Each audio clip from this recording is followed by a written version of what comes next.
The winning blueprint presents the Redskins Report.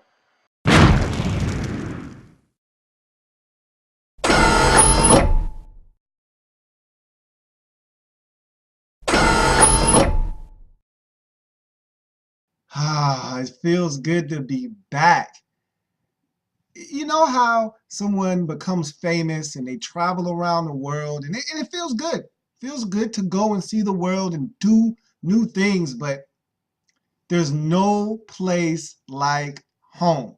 And that's where I am right now as I'm sitting in front of my fellow Redskins brethren and sistren as well. Welcome to the Redskins Report. I am your man and resident Redskins fan, Lou. It feels so good to be back in front of you talking about our beloved Washington Redskins. And it's been a long time since I've been here. I've been doing a lot of things, really trying to build up my base, but there's nothing like talking to fellow Redskins fans about the team we all love, the Washington Redskins. So let's talk Redskins football. And I've been doing a series. It's called What's New In. And I've been looking at what's new with every team around the league. And I felt like it was time to do the Redskins. And it's funny because as I was thinking that, someone requested the Redskins. So here we are. Time to talk about what's new in Washington. And as we go through the list of new players coming in, players going out, I'll talk about what these moves mean and what I see for the future for this team moving forward. And trust me on this, you'll see my face a lot more often, like you're used to. I'll be around because now that the season is about to kick off and get underway, training camp is less than 2 weeks away. It's time for me to start amping up my coverage of our team. And so not only will I still be covering all the teams around the league, but more importantly, and to you, most importantly, I'll be talking about our boys on this program, the Redskins Report, a lot more often. So you will definitely be seeing this face a lot more often as the season draws near. So let's get into out with the old with the Redskins. Before we can talk about what's new in Washington, let's go out with the old and talk about players and things that have changed over the course of this offseason, and then we'll move on from there. So without any further ado, let's get into out with the old with the Washington Redskins.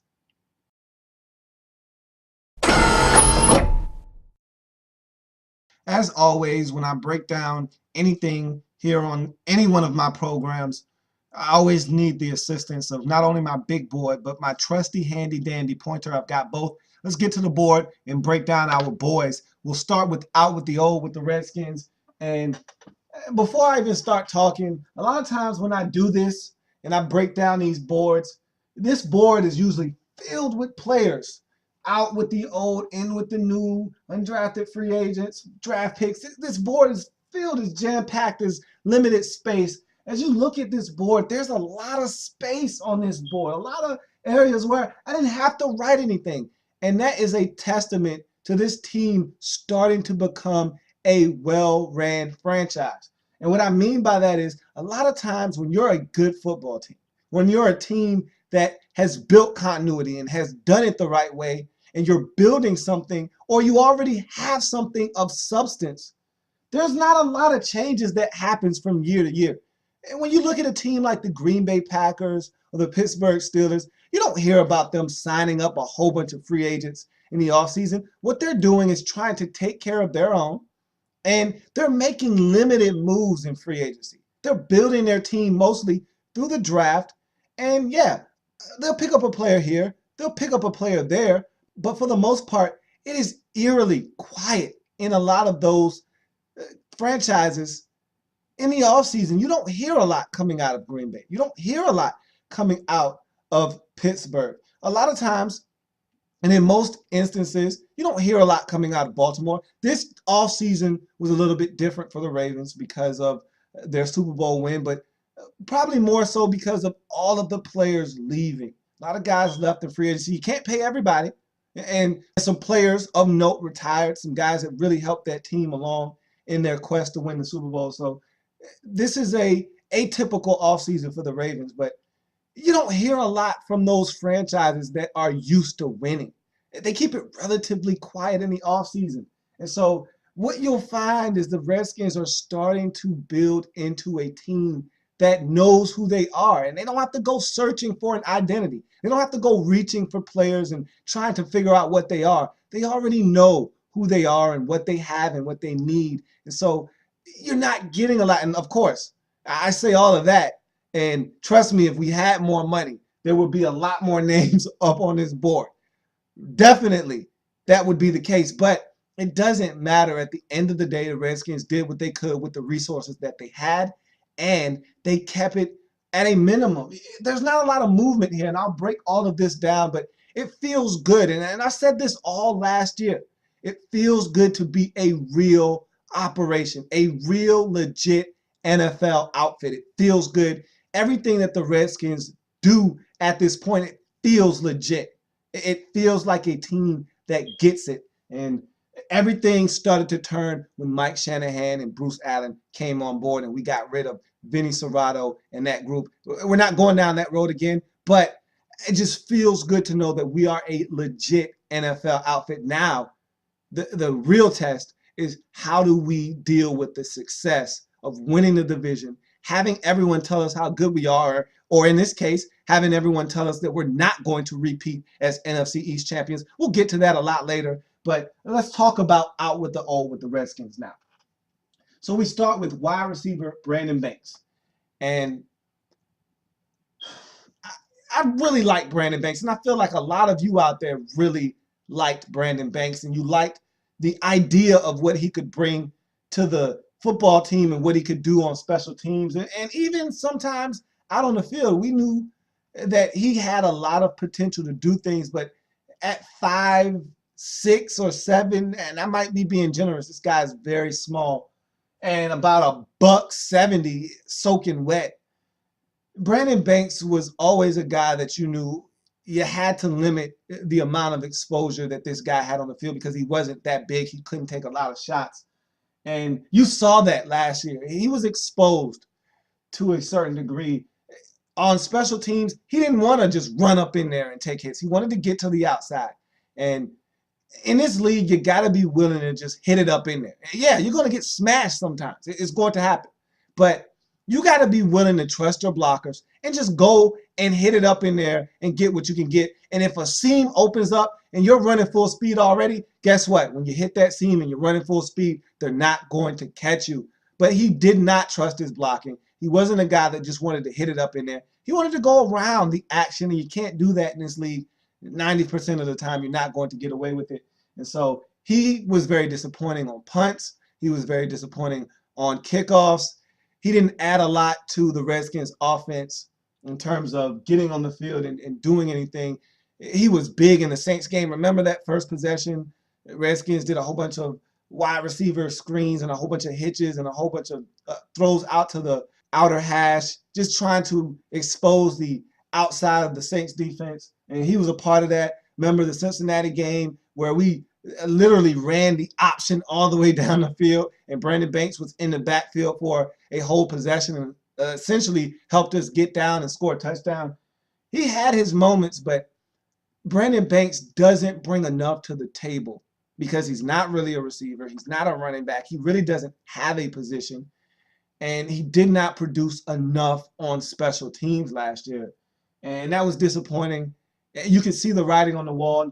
So now Brandon Banks is no longer on this football team. That's not one of those questions that we got to go through all training camp, have this guy bust off a 77-yard punt return for a touchdown or an 87-yard touchdown on a kickoff and have to try to vouch for him to make the roster. That's not going to happen this year in preseason. Thankfully, he's gone, and we can move on from Brandon Banks. It was a nice experiment. It felt good. It looked good, but it just never really wasn't as good as we all thought it was going to be. So now you look at tight end Chris Cooley. He's a Redskin lifer. We all have a special place in our hearts for Chris Cooley, but even when he came back last year after being released last offseason, It was never the same. He was just along for the ride. But I felt good that Chris got to experience the playoffs and winning the division because he was a core Redskin. He never got to feel what it was like to win the NFC East as a Redskin. And so it was good to see him come along for the ride and experience what it felt like to win the division. Even though we didn't go that far in the postseason, to get a home playoff game, to win a division, that was something Chris had never been a part of. It was good to have him on board for that. But Chris Cooley isn't someone that brings anything to the table anymore. And so Chris Cooley is no longer on this roster. But as we all know, if anything were to happen to one of our tight ends, and there are a lot of young tight ends on this team, so I don't know if the Redskins feel like they're in the same position they were a season ago when we got the injury to Fred, and the first person we thought of was Chris. If something were to occur like that again, maybe they call Chris. Maybe they feel more comfortable with what they have on the roster. Of course, the Redskins drafting a guy like Jordan Reed, we'll talk about that a little bit later, makes it less likely that a guy like Chris Cooley comes back on board. I think he's done in Washington. But again, we all have our special place in our heart for Chris Cooley, but he's no longer an asset to the Redskins. He's no longer on this roster. You look at tackle Jamal Brown. Finally, we got rid of Jamal Brown. That was dead weight. And I've been trying to shed that dead weight for over 2 seasons now, but the Redskins always kept holding out hope. They just kept holding out hope. Maybe, just maybe, Jamal Brown could get it together. Maybe Jamal Brown could get healthy. Maybe the yoga is going to help. Maybe Jamal can stay healthy and man up that right tackle position. No, just let it go. Sometimes you just got to let it go. And finally, the Redskins were able to just let Jamal Brown go. And I was so relieved when the Redskins realized, hey, we've got a good thing going on this offensive line. And we don't have a lot of household names on our offensive line, and that's fine. I don't mind as long as everyone's getting their job done. I caught a lot of flack in the offseason and early in the offseason for talking about needing to re-sign Tyler Columbus. I had a couple of people out at Redskins Park saying, hey, if you're going to vouch and to bat for Tyler Columbus, then I don't really need to be talking to you. And I had people actually tell me that. And I'm saying to myself, what did Tyler Columbus do other than his job in 2012? Hey, he's not the best right tackle. Is he going to shut down an imposing elite pass rusher? No.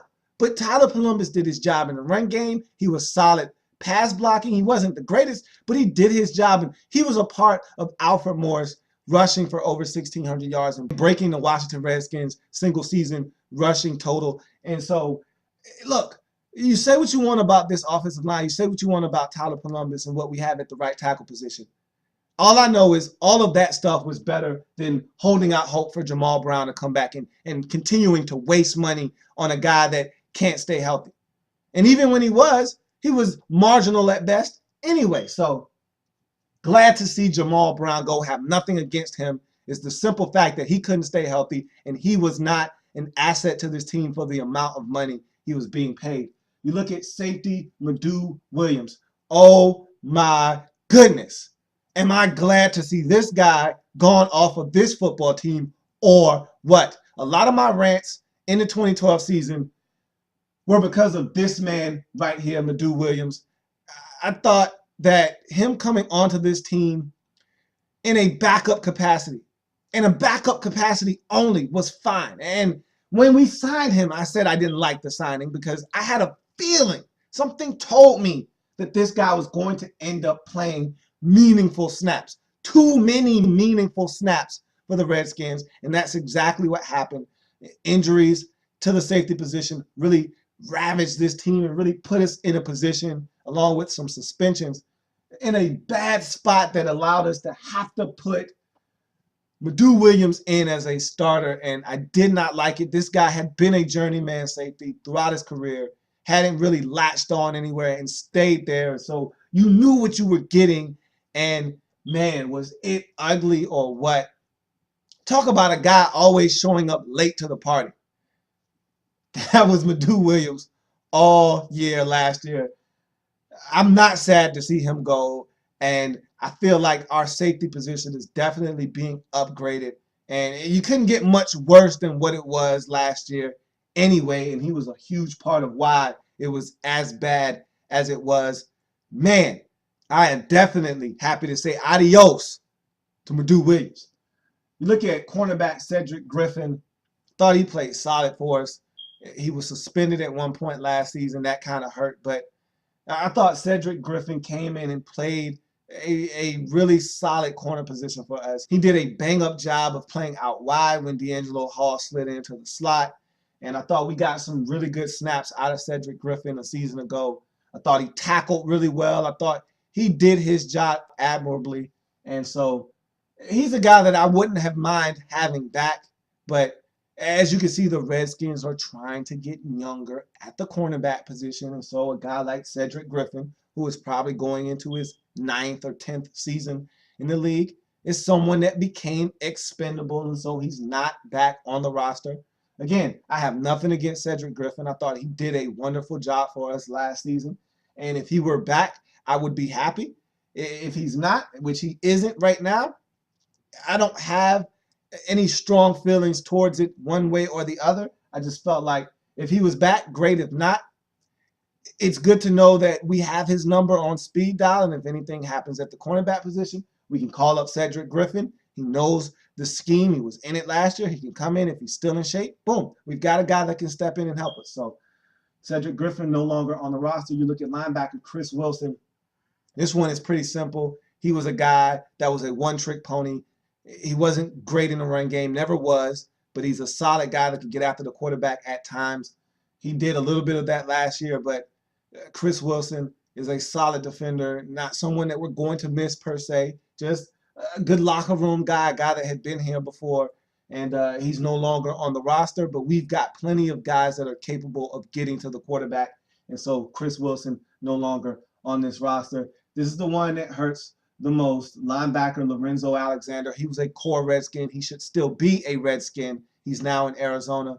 And yeah, it stings because the Redskins did a wonderful job this offseason of keeping everything in-house. All of the free agents that we had that were worth signing and bringing back to the ball club, whether it was a one-year deal or a two-year deal, whatever the case may be, everyone that had a contract that was expiring, the Redskins found a way, and we penny pinched. We didn't have a lot of money. We didn't have a lot of assets, but we found a way to make it work and get everyone back. And he was the one exception. Lorenzo Alexander, a.k.a. One Man Gang, was the casualty in all of this. And it sucks because we just lost the best special teams player in the league. He was a versatile player. He was someone that was beloved on this football team. He was beloved in the community. And it's a shame to see Lorenzo Alexander in a different uniform. We are definitely going to miss Lorenzo Alexander. And he was a guy that was versatile. He could go and play outside linebacker. He could play middle linebacker in a pinch. He was the first guy down the field on special teams. He made the Pro Bowl as a special teamer, and rightfully so. I think he was the best special teamer in the league last season. And yeah, that one stinks. But again, like I talked about with the Ravens, you can't re-sign everyone, but this wasn't a case of can't re-sign everyone. This was a case of the league coming down with that horrendous penalty on the Redskins, and it really strapped us for cash, and we couldn't re-sign everyone. And how that whole situation played out is unfortunate because he should still be a Redskin, but it is what it is. Lorenzo Alexander no longer on this team. He's now in Arizona. It's unfortunate, but that's the way it works sometimes in the National Football League. So that's out with the old with the Redskins. Now let's go in with the new with the Washington Redskins.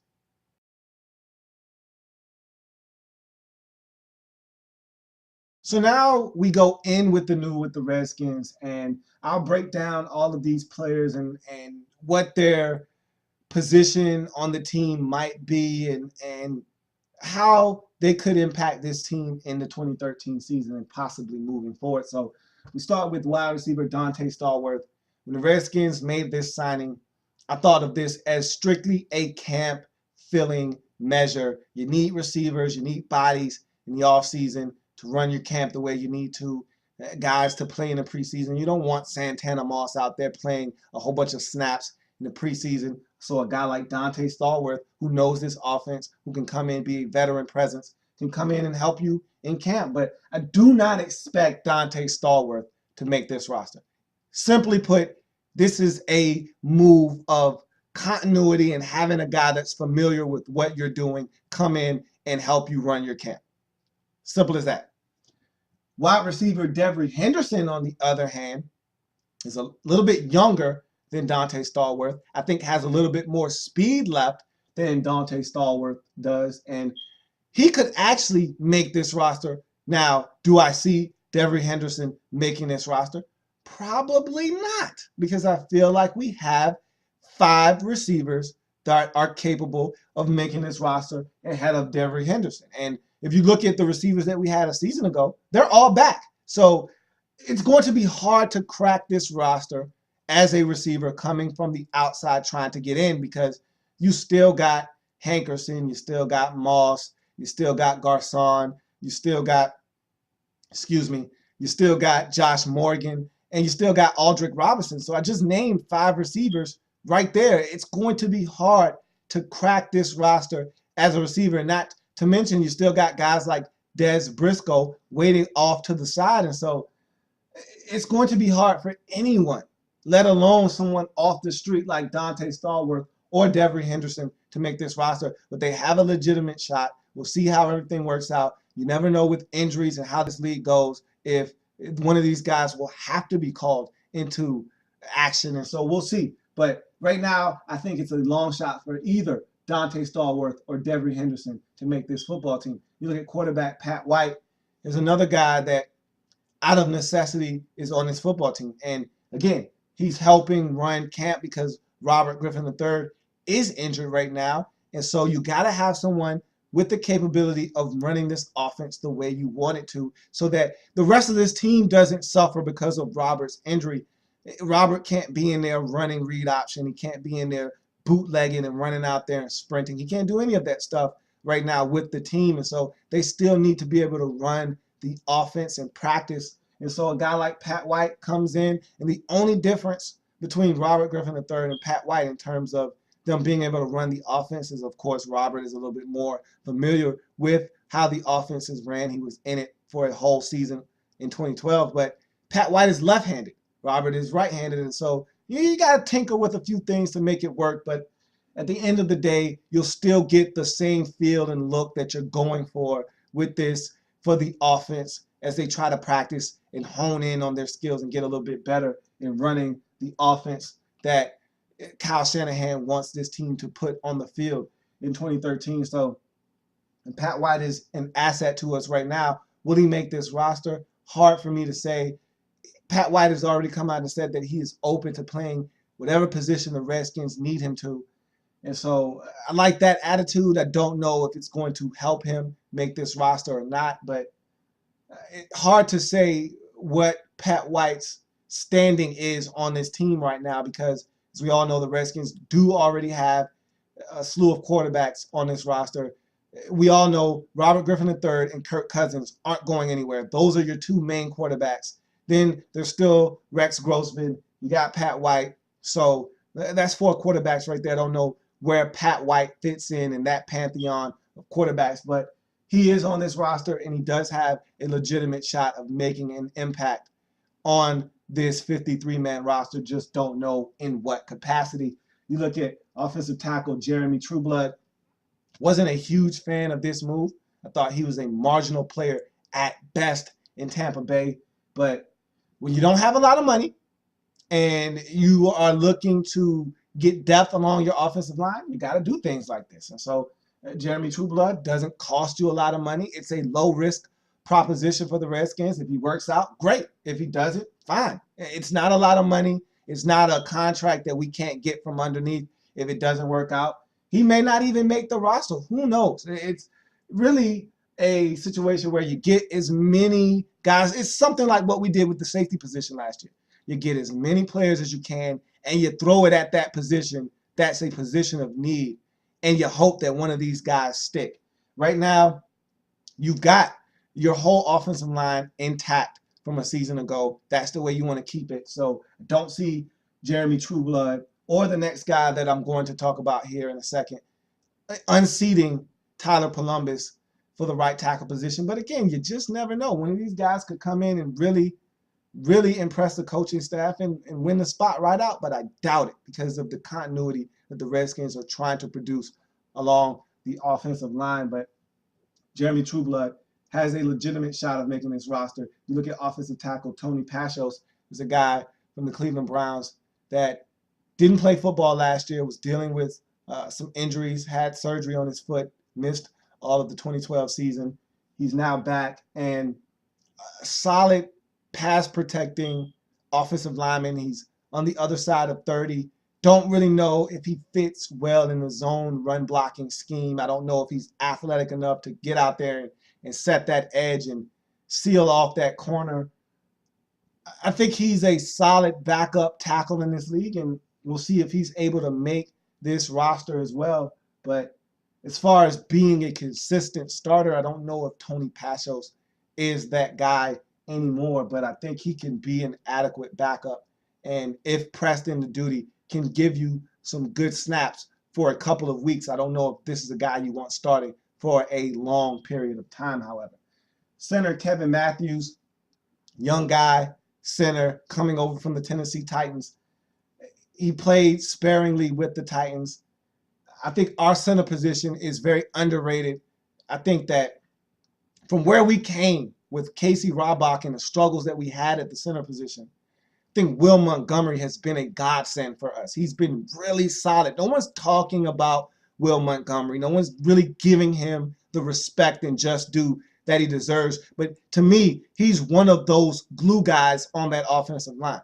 We could talk about Trent Williams and his impact and his importance to this line, and I think he's first and foremost. But right after him, I'm not sure that Will Montgomery isn't the next most important guy on this offensive line. And so Kevin Matthews is looking to solidify his position on this team coming in and being able to back up our center position. And we'll see if Kevin Matthews can do that. If he's versatile, if he's a guy that can play both guard positions and some center, he'll probably stick on this roster. I think that's why the Redskins went out and signed him, because of some versatility.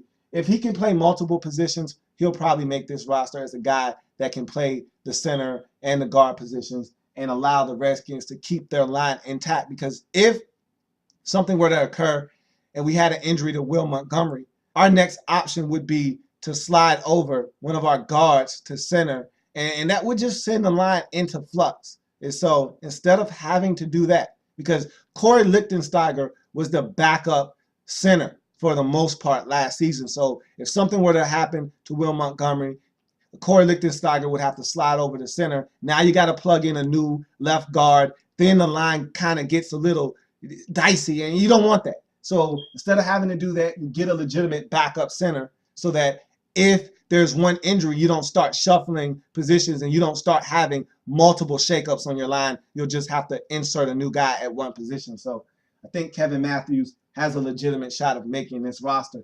You look at cornerback E.J. Biggers.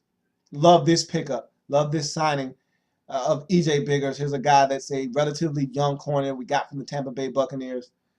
Has some past and prior experience with the defensive back coach, Raheem Morris, from Tampa Bay. And so I think E.J. Biggers is a guy with some upside that is continuing to get better in the National Football League. And I feel like he's going into the prime of his career.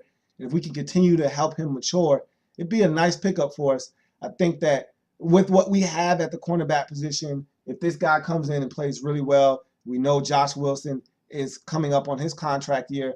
Who knows how that's going to shake out? We already seen D'Angelo Hall be let go and come back. So we could definitely use a guy that can start out wide or can play in the slot. And E.J. Biggers, I think, is going to do that. And so I look forward to seeing what he can do and looking for big things from E.J. Biggers as a free agent off-season acquisition.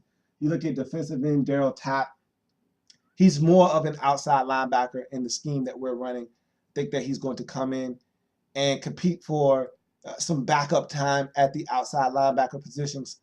Much like a guy like Chris Wilson was for us last year, I think that's what Darryl Tapp's role is going to be, a situational pass rusher, someone that in a pinch, you throw in a game, and he's going to play some special teams and do all of the little things. And so I expect Darryl Tapp to make this roster as essentially a replacement for Chris Wilson of some sort. So look at defensive end Philip Merlin. Here's a guy that we signed looking to provide some depth at the defensive end positions.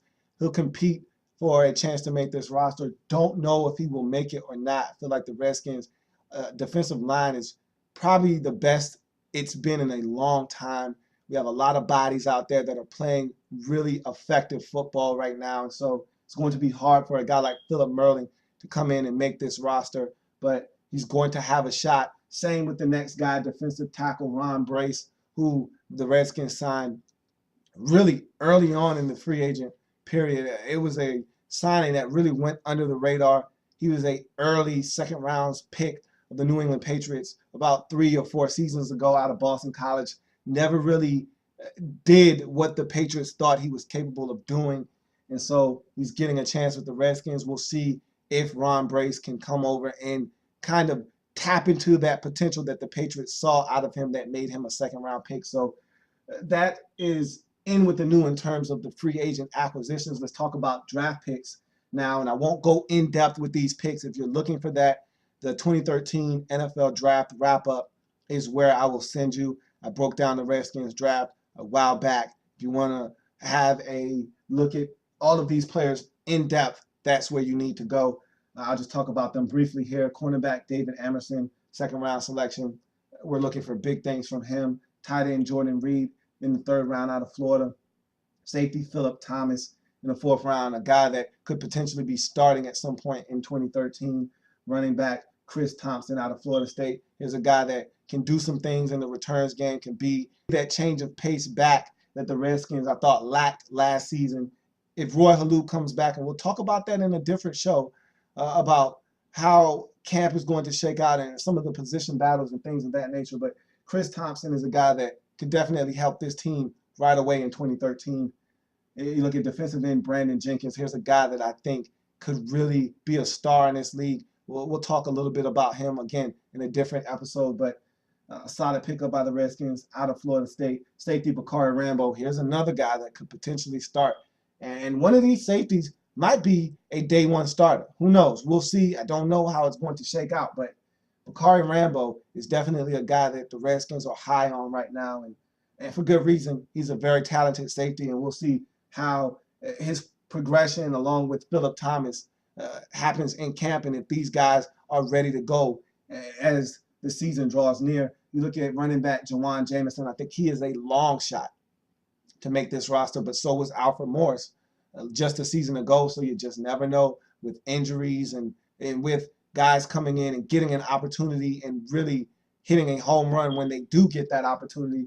Maybe Jawan Jamison can be like an Alfred Morris and come in and win a spot, but I don't see it happening. I think that the Redskins have a lot of talent at the running back position, and I just don't see Jawan Jamison being able to come in and crack that. Now, if he moves to fullback or something like that, maybe he could find a way onto this roster, but I love what we have at fullback as well, and so I just don't see Jawan Jamison having an opportunity to really crack this roster. But those are your draft picks. So you go from players that are going to make this team or have a really good opportunity to make this team to players that are long shots to make this team in undrafted free agent rookies. So as you go into undrafted free agents, you look at wide receiver Nick Williams out of Connecticut, wide receiver Chip Reeves out of Troy, wide receiver Sky Dawson out of TCU, offensive tackle Xavier Nixon out of Florida, tight end Emmanuel Ogbuhai out of Georgia State, center Tavita Stevens out of Utah, center Jacoby Ashworth out of Houston, linebacker Marvin Burdett out of Alabama Birmingham, linebacker Will Compton out of Nebraska, and linebacker Jeremy Kimbrough out of Appalachian State. So Redskins only have 10 undrafted free agent rookies on this roster, which lets you know that there are not a lot of spots available on this roster for players to try to make this team. This is a very competitive environment that the Redskins have created on this football team. And really, looking at the roster, there's a lot of players coming back from the season in 2012. And so there's not a lot of spots available on this roster when you look at it. And there might be 2 or 3, 4 spots at the most up for grabs on this roster. For the most part, I'd say about 45 spots are solidified, definitely, without a doubt, barring injury on this roster. And so you could probably push another 4 or 5 roster spots in and say, hey, they're locks too. So there's not a lot of opportunities for guys that are undrafted to make this roster. But if someone comes in, impresses the coaching staff, beats out one of these late round draft picks or beats out a veteran that's on this roster, who knows? You just never know. That's why you bring these guys in. There's been a lot of talk about guys like Sky Dawson and Xavier Nixon out of Florida. And so you just never know. One of these guys could impress the coaching staff so much so that they find a way onto this roster. And again, with injuries and with some of the stipulations in camp, you just never know. You just never know. But that's the Redskins undrafted free agent rookie situation right now. So we go from there to any philosophical changes in Washington.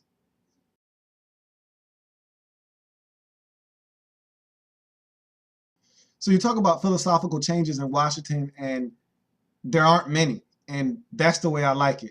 I like it like that. I like it like that. Because when there aren't a lot of philosophical changes, that means all the pieces are essentially already in place. You got Kyle Shanahan back, and I was a little nervous in the offseason when we lost that game to Seattle in the postseason. I thought he would be a name that would be on the tip of a lot of people's tongue. It sounded like because of the way the Redskins offense performed in the second half of the season, a lot of teams were going to be calling Kyle Shanahan and really seeing if he was head coaching material. I was a little nervous because I didn't know if his dad would tell him, hey, go ahead and take those opportunities and see what's out there. Or if he would say, hey, look, man, stick around here. I got a 5-year deal. I'm going into year 4. After I'm done, it's your team. We all had that assumption before, and we all know what assuming can do. You don't want to assume, but we were the same people that assumed that Greg Williams was going to take over after Joe Gibbs left in Act 2. We were all wrong. So I don't like assuming, but let's just assume for the sake of assuming that Mike Shanahan does his 5 years and then exits stage left. Kyle Shanahan, we all would think, logically, would be the next guy, the heir apparent to the throne here in Washington, but you just never know. But all in all, Kyle Shanahan is still here. We're going to run a lot of the things that we ran and were very successful with a season ago now. I expect them to scale the read option back just a bit. But as you know, and they've been saying this all offseason long, the injuries to Robert Griffin III did not occur when they were called runs. The injuries happened when he improvised and scrambled out of the pocket on his own volition. And so expect the Redskins to still run some form of the read option, but I do not think you'll see Robert Griffin III carry the football as many times as he did in 2012. I expect him to use the out-of-bounds sidelines a lot more judiciously. I also expect him to get down a lot more. He knows what he means to this franchise and this team, and his health and our success go hand in hand. And without his health, the success of this team does not exist. And so I expect Robert Griffin III to take precautionary measures to make sure that he plays in as many games as humanly possible. And I expect this offense to look a lot like it did a season ago.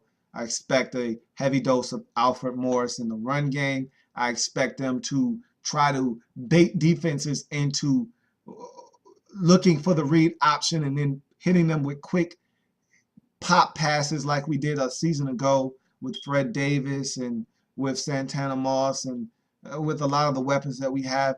Hopefully Pierre Garçon can stay healthy this year. He's a huge part of the stretch that we had last year when we won 7 in a row to make it to the postseason and win a division. He's a guy that has to be on the field for us to be successful as well. He's the best receiver that we have on this football team. And if he can stay healthy, I expect the Redskins to do some big things on offense. Now, we'll talk about what I think the direction of the offense and how I think things are going to be in another episode. I'm going to move to the defensive side of football, and Jim Haslett is still in as defensive coordinator. So again, not a lot of changes there. You're going to see much of the same on defense. I think he'll be a little bit more aggressive in his approach because he feels like he can be, because I think he'll have better players in that secondary. You get a Rakpo back, that's going to help boost that front seven, potentially get more pressure on the quarterback. So I think Jarvis Jenkins is going into his, for me, his sophomore year, because you got to take away the first year with the injury. And so he really didn't play in his rookie season. Last year was really his rookie season for the most part because he did not play. He got a red shirt in that rookie season. And so he's really started to come into his own. Hopefully he'll be a man beast on that defensive line. I think that this defense is going to really take strides to get better, because if we want to take that next step, we cannot be as abysmal against the pass as we were a season ago. We have to stop and defend the pass a lot better. Getting pressure on the quarterback will definitely help that, but you also have to be able to hold up in the back end. And I think some of the additions made in the offseason will help the Redskins do that. But as far as philosophical changes are concerned, there are no philosophical changes. The philosophy is going to remain generally the same on both offense and defense for the Redskins, as their coordinators are intact. And I expect the Redskins to attack teams basically the same way they did a season ago. There'll be some subtle changes here and there, but for the most part, the Redskins will go into the 2013 season with the same mentality and same game plans that they had a season ago. They'll add a few wrinkles here and there, but the Redskins, for the most part, don't have any philosophical changes. And that's going to do it for this Redskins report. Have a huge announcement the next time I see you, so stay tuned for that. So until we meet again, I'm a Redskins fan, etched in burgundy and gold. My Redskins spirit will never die. My Redskins spirit will never fold. That's what's new in Washington. The Redskins Report.